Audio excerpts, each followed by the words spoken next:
오늘 함께 나누실 말씀은 마태복음 16장 13절에서부터 20절까지 신약성경 27쪽이 되겠습니다. 마태복음 신약성경입니다. 신약성경 마태복음 16장 13절에서부터 20절까지 말씀을 한음성으로 합독하겠습니다. 예수께서 빌립보 가이사랴 지방에 이르러 제자들에게 물어 이르시되 사람들이 인자를 누구라 하느냐? 이르되 더러는 침례 요한, 더러는 엘리야, 어떤 이는 에레미야나 선지자 중에 하나나이다. 이르시되 너희는 나를 누구라 하느냐? 시몬 베드로가 대답하여 이르되 주는 그리스도시요 살아계신 하나님의 아들이시니이다. 예수께서 대답하여 이르시되 바요나 시몬아 내가 복이 있도다. 이를 내게 알게 한 이는 혈육이 아니요 하늘에 계신 내 아버지시니라. 또 내가 내게 이르노니 너는 베드로라. 내가 이 반석 위에 내 교회를 세우리니 음부의 권세가 이기지 못하리라. 내가 천국 열쇠를 내게 주리니 내가 땅에서 무엇이든지 매면 하늘에서도 매일 것이요 내가 땅에서 무엇이든지 풀면 하늘에서도 풀리리라 하시고 이에 제자들에게 경고하사 자기가 그리스도인 것을 아무에게도 이르지 말라 하시니라. 아멘. 할렐루야. 교회는 사실 어떤 존재가 돼야 할까요? 했을 때 예수님의 말씀에 모든 것이 담겨져 있고 정의가 되어 있습니다. 근데 인간적으로 얘기할 때 교회는 어떤 존재일까 했을 때 뭐 여러 가지 얘기들이 많이 있을 수 있죠. 그런데 제가 신학교 가서 충격을 먹은 것이 교회를 대해서 이제 교회는 무엇이냐 했을 때 첫 번째로는 병원과 같은 존재가 돼야 된다고 했습니다. 그래서 마음의 상처도 치료해주고 또 죽어가는 영혼도 살리는 곳. 결국은 죽어가는 영혼을 살리는 것, 죽어가는 육신을 살리는 것, 나중에 깨닫고 보니, 그 교수님의 말씀을 깨닫고 보니, 죽어가는 육신을 살리는 것, 병원, 지옥을 향해 죽어가는 영혼을 살리는 것, 교회, 이렇게 되어 있더라고요. 그래서, 병원이 맞구나, 그거를 깨닫게 되었고, 첫 번째로는요. 그래서 좋은 의사를 만나야 되는 거예요. 세상에도 어때요? 좋은 병원에는 누가 있어요? 명의라 그래가지고 뭐 폐암의 명의, 무슨 암의 명의, 뇌수술의 명의, 이런 식으로 다 있잖아요. 그런 식으로 교회에 명의가 다 있어야 될 줄 믿습니다. 그렇다고 그 명의가 교회는 크고 작음의 그 수준에 따른 명의다 아니다라고 얘기할 수는 없지만 어쨌든 유명하신 목사님들이 어쨌든 세상적으로 따지면 명의라고 할 수가 있겠죠. 쉽게 말하면. 또 교회는 무엇인가 했을 때 난로 같은 존재다 해서 왜 난로인가 했더니 교회 안으로 깊숙이 들어오면은 옷이 호로로 타버린대요. 그리고 너무 멀리 가면 어때요? 난로에 그 열기가 와요 안 와요? 안 오니까 춥대요. 그래서 교회도 생활하면 이제 그 중직들 하다 보면 어때요? 이제 바르게 가는 교회 빼놓고는 대부분 교회가 바르게 가지만 잘못돼서 PD 수첩이나 이런 데 나오는 교회가 되는 거고 너무 저쪽에 있으면 교회에 대해서 전혀 모르게 되는 그런 관계가 되는 걸 볼 수가 있어요. 그래서 교회는 그 교수님들이 말씀하신 것처럼 병원이다, 난로다 제가 깨닫게 되었어요. 교회는 사실은 성경적으로 말씀하면 예수님의 말씀을 이뤄가는 공동체라고 할 수가 있죠. 예수님의 뜻과 하나님의 뜻과 예수님의 말씀에 순종하는 공동체라고 할 수 있죠. 그래서 교회를 살아가면서 어떻게 생각을 해야 될까 했더니 승리해야 되는 거예요. 왜냐하면 성경을 아무리 봐도요. 성공했다라는 말은 없어요. 성공이란 말은 세상적인 말이에요. 대신 성경에는 뭐라고 되어 있냐? 승리라고 되어 있어요. 그래서 예수 믿는 사람은 뭐라 그래요? 한 주간도 승리하십시오. 한 주간도 성공하세요. 이렇게 안 하잖아요. 한 주간도 승리하십시오. 왜? 우리 삶에는 너무 많은 올무들이 있고 너무 많은 걸림돌이 있고 그럼에도 불구하고 예수 그리스도의 말씀과 성령의 인도하심이 있기 때문에 성공하세요가 아니라 승리하세요. 하나님 말씀에 순종해서 승리하세요. 이렇게 승리하세요. 평안을 빕니다. 뭐 이런 식으로 얘기를 하는 걸 볼 수가 있습니다. 그래서 교회는 정말로 저와 여러분이 함께 승리해 나가는 것. 그러면서 그 승리를 통해서 어때요? 서로 아유 내가 뭐 말할 주변이 없어서 이게 아니라 같이 얘기하는 것들 있잖아요. 그게 간증화가 돼서 더 삶에 플러스 시키는 거. 승리에 승리를 더하는 그런 교회가 되셔야 될 줄 믿습니다. 많은 사람들이 얘기를 해요. 이제는 이거를 교회라고 하기보다는 예배당이라고 하는데 제가 말씀을 드리지만 세 가지로 교회를 볼 수가 있어요. 첫 번째는 하나님이 계신 하나님 나라인 하늘교회. 그죠? 거기도 뭐 어떤 아이디가 그러더라고요. 제가 들은 게 제가 이제 전에 들은 거죠. 어떤 주일학교 학생이 교회를 안 나온대요. 몇 주간 안 나와서 이제 담당, 그때 전도사일 때예요. 제가 그 친구도 전도사일 때. 그러더니 그 얘기를 해주는 거예요. 교회 이제 그 친구 큰 교회는 아니었는데 저희 학교 신대원 동기 지금 목사님 되셨는데 그 친구가 그러는 거예요. 그 목사님이 그때 전도사였을 때 주일학교 담당 전도사였을 때 신방을 안 갔는데 애가 천국을 가기 싫대. 천국에 대한 확신은 있는데 천국 가기는 싫대. 그래서 교회를 안 나왔대. 그 고민에 대해서 상담을 하는 거였어요, 우리끼리. 그래서 왜? 그랬더니 아니 주일날에 그 시간대 그때 저는 이제 그거 잘 안 봐서 모르는데 그때 재밌는 뭐를 한다 그랬대요, TV에서. 근데 꼭 주일학교를 왜 그 시간에 하냐는 거예요.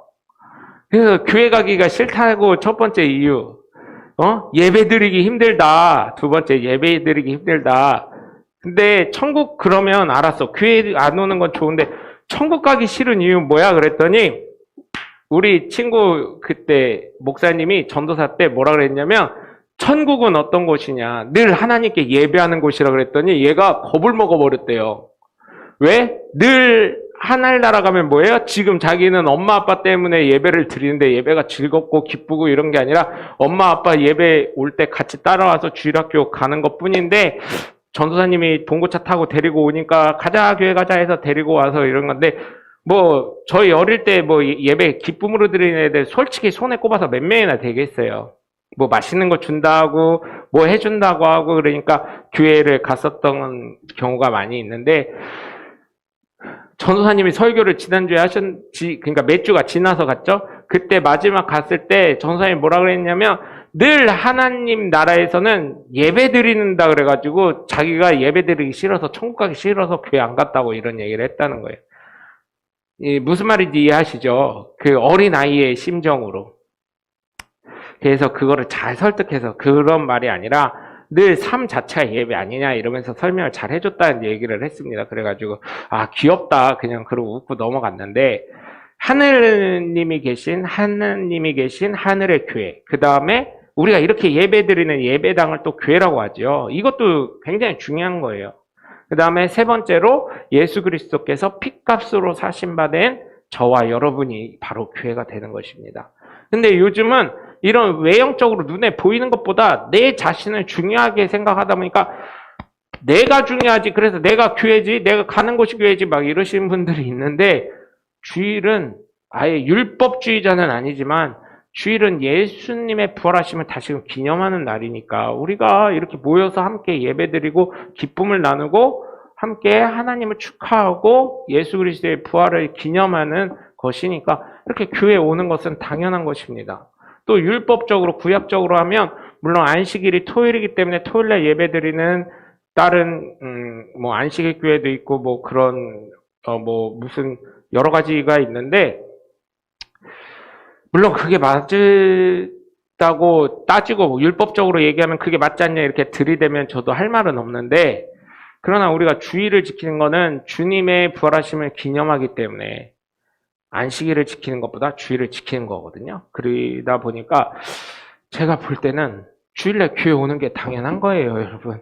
그거에 대해서 정말 우리가 주님을 기쁘게 생각하고 교회를 지켜나가면서 나도 성장하고 새롭게 되고 교회도 더 발전하고 지역사회에서 하나님의 사랑을 나눌 수 있는 그런 역할을 나누는 것이 바로 교회인 줄 믿으시길 주님의 이름으로 간절히 축원합니다. 그래서 저와 여러분은 하나님께 이제는 구원받은 백성으로서 예수 그리스도를 믿는 사람으로서 하나의 인격된 교회로서 어떻게 해야 돼요? 예수 그리스도께 위탁받은 것들이 있어요. 내 안에 성령의 계심으로 말미암아 예수 그리스도를 전파해야 되고 하나님의 뜻을 나타내야 되고 이 교회를 더욱 성장시켜야 되는 놀라운 은혜와 역사가 있는 줄 믿으시고 정말 저와 여러분은 이 교회, 하나님의 교회를 소망하며 이 예배당인 이 교회를 부흥 발전시키고 내 삶을 통해서 예수 그리스도의 복음을 전파하실 수 있는 하나님의 복된 자녀들 되시길 주님의 이름으로 간절히 축원합니다. 그래서 승리하는 교회가 되려면 첫 번째로는 오늘 본문에 예수님이 물어보셔요. 참 엉뚱한 질문을 하십니다. 인자를 누구라 하냐? 결국은 나를 누구라고 하냐? 이렇게 얘기를 하는 거예요. 그러자 사람이 이제 얘기를 해요. 제자들이 더러는 침례 요한이고 더러는 엘리야고 더러는 예레미야고 더러는 선지자 중에 과거의 선지자 중에 한 명이 다시금 살아났습니다. 라는 얘기를 하는 거예요. 근데 사실 우리가 믿는 삶 가운데 윤회는 없는 겁니다. 다시금 태어나는 건 없어요. 한번 죽으면 성경에 뭐라 그랬어요? 사람에게 죽는 것은 정해진 것이고 그 죽음 후에는 심판과 구원이 있다고 그랬어요. 심판이 있다고 했기 때문에 예수를 믿으면 구원이요. 그렇지 않으면 심판을 받게 되는 것이기 때문에 윤회는 없어요. 다시금 살아나서 뭐 이렇게 되는 것. 근데 성경에 이런 게 있어서 간혹 이제 어떤 분들이 오역을 하셔서 말씀하실 때가 있는데 그 살아났다는 게 꼭 그렇게 살아났다는 게 아니라 그런 사람들의 능력이나 이런 게 있다는 얘기로 생각을 하시면 돼요. 그 문자적으로 보면 윤회했다는 것처럼 보일 수 있지만 절대 그런 게 아닌 것을 성경에서 의미하는 건 그게 아닌 것을 깨달으시길 주님의 이름으로 부탁을 드립니다. 그러자 예수님이 그러면 사람들이 얘기하는 거 말고 너희는 나를 누구라고 하는데 내가 누군데 그랬더니 베드로가 이제 얘기하는 거예요. 주는 그리스도시여 살아계신 하나님의 아들이십니다. 이렇게 얘기를 하자 예수님께서 이제 얘기를 하시는 거예요. 너는 이제 베드로라고 부를 거다. 베드로는 뭐라고 해요? 이 반석 위에 그 베드로라는 뜻이 이 반석이라는 뜻입니다. 반석 위에 내 교회를 세우리니 음부의 권세가 이기지 못할 것이다. 라고 축복을 하시고 두 번째로는 내가 천국 열쇠를 내게 주리니 내가 땅에서 무엇이든지 매면 하늘에서도 매일 것이고 땅에서 무엇이든지 풀면 하늘에서도 풀리리라 라고 축복을 해주시는 거예요. 예수 믿는 사람에게 이런 권세가 있다는 거예요. 그래서 카톨릭 교회에서는 1대 교황이 베드로입니다. 베드로의 시신이 저기에 있다 그러죠. 어디죠? 이탈리아 옆에 카톨릭 교황 수도 있는 그곳에 있다고 합니다. 교황이 있는 그 교회 안에 지하에 베드로의 무덤이 있다라는 얘기를 주장을 하지요. 그래서 이 말씀을 보면서 사실은 우리가 승리하는 교회잖아요. 우리도 예수님의 보혈로 산 바가 된 교회잖아요. 그러다 보니까 어떻게 해야 되냐. 승리하는 교회가 되려면 첫 번째로 그 무엇보다 예수 그리스도를 믿어야 될 줄 믿어요. 예수 그리스도를 믿어야 되는데 어떻게 믿어야 되느냐? 어떤 예수를 믿어야 되느냐? 첫 번째, 그러니까 1-1이 되는 거죠. 첫 번째. 왜 이렇게 첫 번째가 많아? 이렇게 생각하지 마시고 1-1로 하면 나의 삶의 주님으로 모셔야 될 줄 믿습니다. 내 삶의 주인이세요. 주님이라는 건 주인 주자를 쓰는 거거든요. 한문으로 할 때. 내 삶의 주인이 되시는 예수님이신 거예요. 베드로가 고백한 건 주는 그리스도시요 살아계신 하나님의 아들이라 했을 때 주님이라고 했어요. 주님, 내 삶을 견인해 가시는 주님, 내가 순종해야 될 주님, 말씀하시면 내가 그대로 행해야 될 주님이십니다. 예수 그리스도는 어떤 분이에요? 주님이 되셔야 돼요.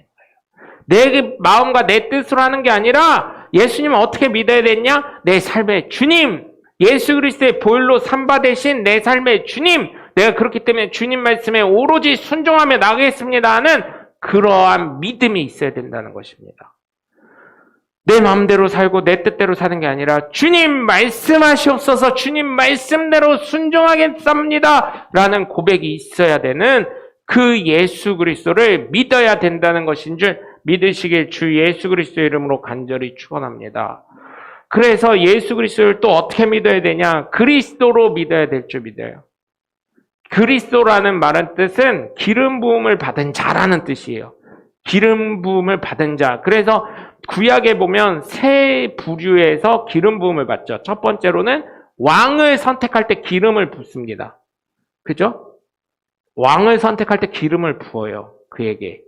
구별된 사람이라는 뜻이기도 하지만 기름 부음 받은 자라는 뜻이에요. 첫 번째로는. 그래서 기름을 부어서 왕에게 하고요. 그 다음에 제사장에게 기름 부음을 받게 합니다. 그 다음에 선지자에게 기름 부음을 받아요. 그래서 신약에 와서는 예수님이 어떻게 해요? 예수 믿는 사람에게 누굴 넣어주신다 그랬어요? 성령을 너희에게 넣어주신다고 했기 때문에 예수 믿습니다 하는 순간 내 안에 누가 좌정하셔요? 성령이 오셔서 기름 부음, 성령의 충만함을 받게 되는 거예요. 그것으로 인해서 어떻게 돼요? 나는 구별된 자가 되는 거예요. 나는 세상과 구별된 사람. 제가 조금 지저분하지만 항상 말씀드리는 게 있죠? 고기, 돼지 삼겹살 먹을 때 기름이 팍팍 튀는데 컵에다 물을 받아 놓으시라고. 그 기름이 튀면 어떻게 해요? 물이랑 섞여요? 안 섞여요? 기름이 둥둥 뛰어다니죠. 약간 지저분하지만. 그런 기름과 같은 존재가 어떤 사람이에요? 세상 속에 있는 예수 그리스도인이라는 거예요. 예수님을 믿는 그리스도인이 바로 그런 기름과 같은 세상 속에 있어서. 어떻게 따르게 쉽게 설명해 드릴 게 없어가지고 제가 아는 체험이 그거기 때문에 그렇게 말씀을 드리는 거예요. 물은 세상, 예수 믿는 사람이든 안 믿는 사람이든 다 있는 세상, 그 가운데 기름, 돼지 기름이 켜져 있으면 그 기름은 그리스도인이라고 볼 수 있는 거죠. 기름과 예수 그리스도를 이제 설명하려다 보니까 그렇게 되는 건 줄 지저분하더라도 좀 이해해 주셨으면 좋겠습니다. 그래서 예수 그리스도를 어떻게 믿어야 되냐? 내 삶의 주인으로 모셔야 되고, 그 다음에 세상과 구별된 사람. 왜냐하면 그분은 출발부터가 틀리시잖아요. 성령으로 잉태되신 분이잖아요. 죄가 없으신 분이잖아요. 나를 위해 십자가에 달려 돌아가신 분이시잖아요. 그렇기 때문에 그는 그리스도인이에요. 그리스도로서 우리와 구별된 사람. 그리고 우리가 예수를 믿음으로 말미암아 그리스도인이 되시는 줄 믿으시길 주님의 이름으로 간절히 축원합니다.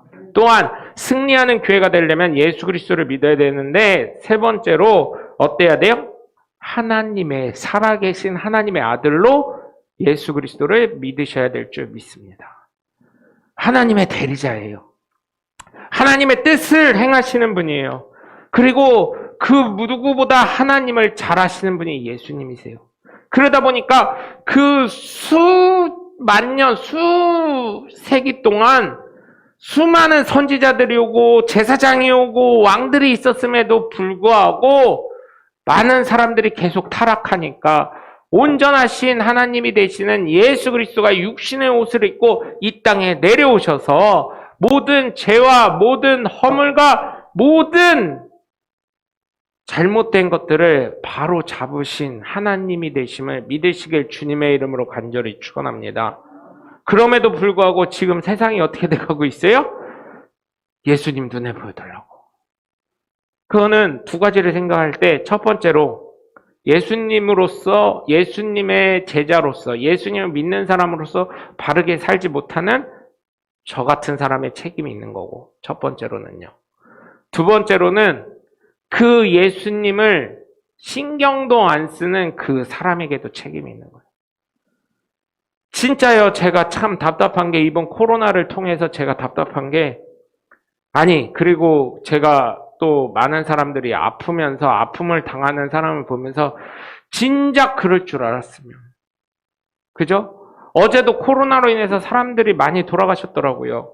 치료를 받던 중에. 그 사람이 만약에 예수님 계셨으면 믿었다면 최소한 지옥은 가지 않으셨을 텐데. 그런 생각도 합니다. 여러분, 정말 저는 여러분께 부탁을 드려요. 예수 그리스도를 이렇게 믿으시길 바라요.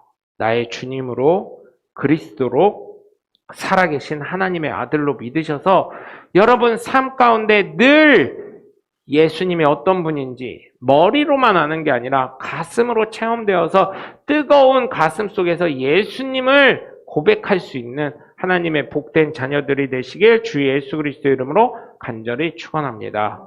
두 번째로 승리하는 교회가 되려면, 승리하는 하나님의 자녀가 되려면 믿음의 고백이 있어야 될 줄 믿습니다. 믿음의 고백을 하셔야 돼요. 그냥 마음으로만 하면 사실은 주님은 마음을 감찰하시는 분이기 때문에 다 알지만 사실은 듣기로 원하셔요. 솔직히 말하면요, 제가 몇 번 설명을 해드렸을 거예요. 아이들이 가정통신문을 가방에 탁 들고 와요. 저 어릴 때 생각해보면 딴 거 없었어요. 준비물 뭐 이런 거 물어보시긴 하셨지만 다 알고 계셔요. 다 사놓으시고 막 이래. 그리고 못 사놓으셨을 때 가면서 이거 꼭 사라 하고 1,000원짜리 꼭 줘주셨어요. 근데 어때요? 어린 마음에? 지금도 그렇지만 지금도 아직 어린애인가 봐요. 어릴 때부터 기억력이 별로 좋지 않았어. 그래서 가정통신문 있고 뭐 필요해? 하고 물어보시면은 잘 대답을 못했었던 기억이 나요. 그러면 어머니한테 혼나기도 하고 그렇게 됐었는데 뭐 필요한 거 있을 때 어때요? 뭐 필요한지 아세요? 그런데 말로 어떻게 해요? 저도 저희 아이들과 그렇거든요. 말로 얘기를 해야 돼요. 아, 필요한 거 가정통신문 보면 다 알죠. 근데 너 뭐 필요해? 준비물이 뭐야? 이렇게 물어보실 때는 어떤 의미예요? 내가 너랑 대화하고 싶어. 사람들이요, 저나 여러분 예수 믿는 거 모를 것 같아요? 그럼에도 불구하고요, 여러분들이 나 예수 믿는데 바른 삶을 살면서 우리 교회 한번 가봅시다. 우리 예수 믿어봅시다. 우리 교회 멀면 가까운 교회라도 가세요 했을 때 그게 별거 아닌 것 같은데 심령 골수를 쪼개버린다니까요.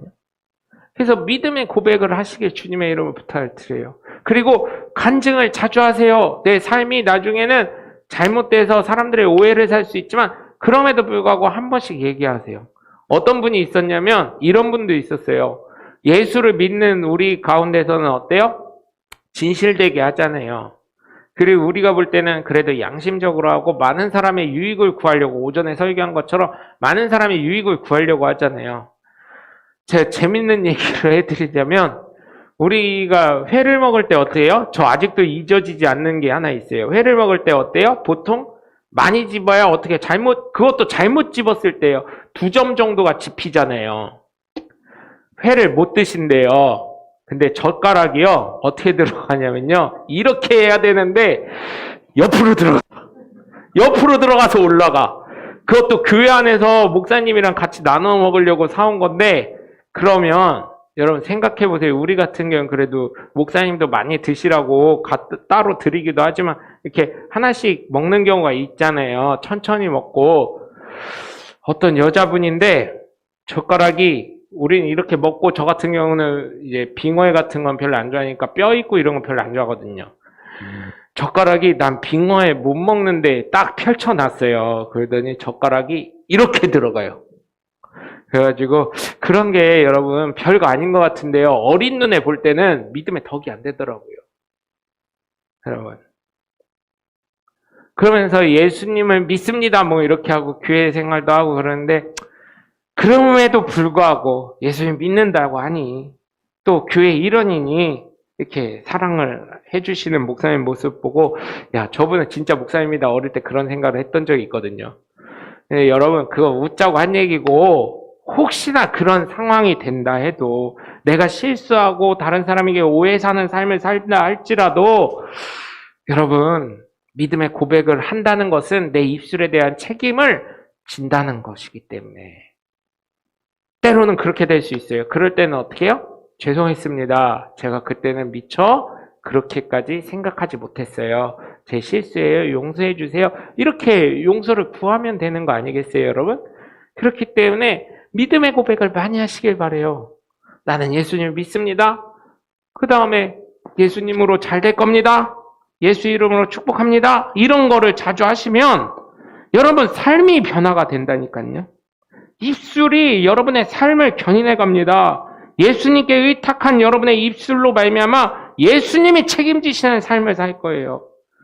오관성 목사님이 맨날, 누구 예화인지 몰랐었는데 오관성 목사님이 예전에, 지금은 자주 못 뵀지만 예전에 교회들 이렇게 유튜브 설교하는 거 봤을 때 부흥회를 부흥 강사니까 부흥회를 가셨대요. 저희 교단 원로 목사님이신데, 근데 이제 매일 그분 설교한 것보다 매일 부흥회 하는 동안 어떤 분이 결혼하게 해주세요 하고 올렸대요. 근데 저쪽에서 어떤 사람이 아멘을 했대요. 헌금한 사람은 딴 사람이어서 나중에 보니까. 그래서 한 3년 지나고 다시 그 교회가 부흥을 해서 부흥하는 시대라, 지금 같은 시대가 아니어서 부흥하는 시대라 갔는데 어떤 자매가 딱 오더니, 임신을 이렇게 했던 자매가 오더니 목사님 이렇게 얘기하더니, 누구요? 뭐 하도 목사님 찾는, 부흥회 가다 보면 목사님 찾는 사람이 많다 보니까 목사님 저 좀 봐요. 막 목양식까지 나중에 찾아와가지고 그러더래요. 목사님, 어떤 사람이 결혼해달라고 맨날 헌금했던 거 기억하세요? 이 교회에서? 그지? 예배 때마다 어떤 처자가 올렸지? 자넨가? 그랬더니 아니요. 왜 얘기해? 그랬더니 저는요 그거 할 때 아멘 크게 한 사람이에요. 헌금 안 했는데 왜 네가 아멘해? 목사님 그랬대요. 그랬더니 아멘 했더니 제가요 그때도요 돈은 없고 결혼을 해야 되고 직장 생활은 해야 되고 그래가지고 아멘 했더니 하나님이 정말 좋은 남편감을 소개해 주셔서 정 결혼했어요. 그래? 그러면 헌금한 이 처자는 어떻게 됐어? 그랬더니 그 처자는 결혼을 아직 못했어요. 그래서 여러분 그때 제가 듣고 느낀 거, 입술로라도 고백을 하자. 입술로 고백한 것이 내 귀에 들린 대로 내가 시행하리라. 네가 기도한 대로 내가 시행하리라. 요한복음 14장에 있는 말씀. 내가 입술로 시인했더니 결혼을 하게 되는. 여러분 그렇기 때문에 예수 그리스도를 믿고 고백하시길. 그래서 예수 그리스도가 여러분의 삶을 책임지시고 견인해 가실 수 있게 하시길 주 예수 그리스도의 이름으로 간절히 축원합니다. 그래서 승리하는 교회가 되셔야 될 줄 믿어요. 세 번째로는 하나님으로부터 주어지는 권세를 받으셔야 될 줄 믿습니다.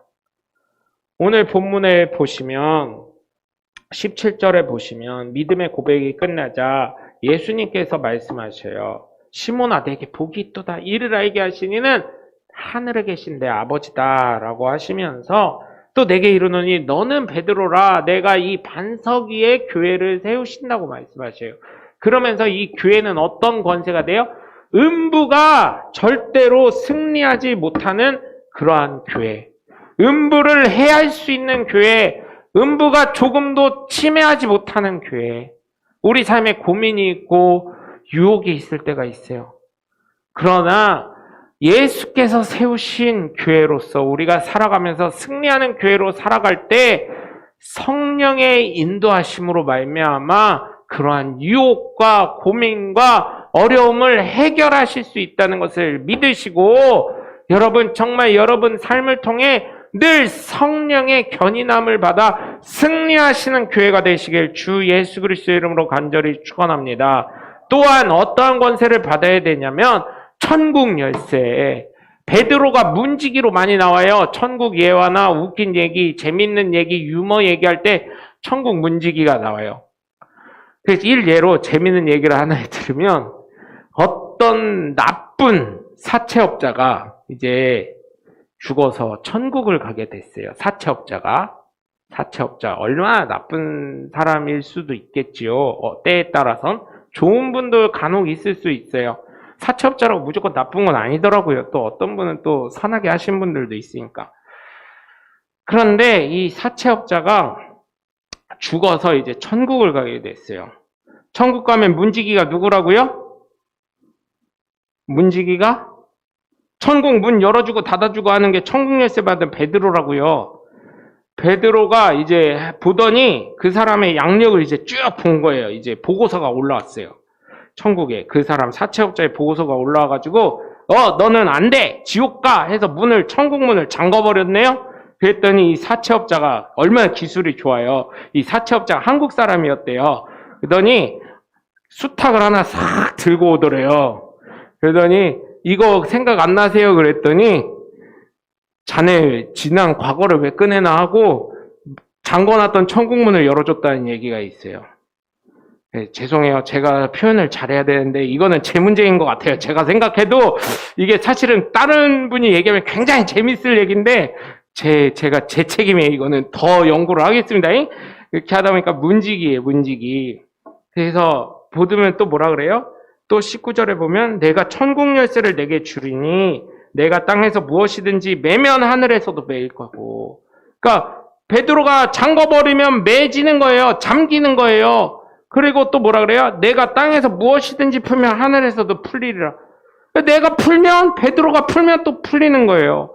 여러분, 저와 여러분의 권세는 뭐예요? 대전 침례교회 담임으로 말미암아 우리 교회 화장실도 비밀번호 알고 있어서 풀 수 있는 권세도 있고 닫는 권세도 있고, 교회 들어오는 것도 풀 수 있는 권세가 있고 닫는 권세도 있고, 그런 것처럼 예수 믿은 저와 여러분은 어떻게 된다는 거예요? 예수님을 주님으로 믿고 그리스도로 믿고 하나님의 아들로 믿어 믿음의 고백을 한 저와 여러분은 내 안에 성령이 계시기 때문에 베드로에게 천국 열쇠를 주신 것처럼 우리도 역시 어떻게 해요?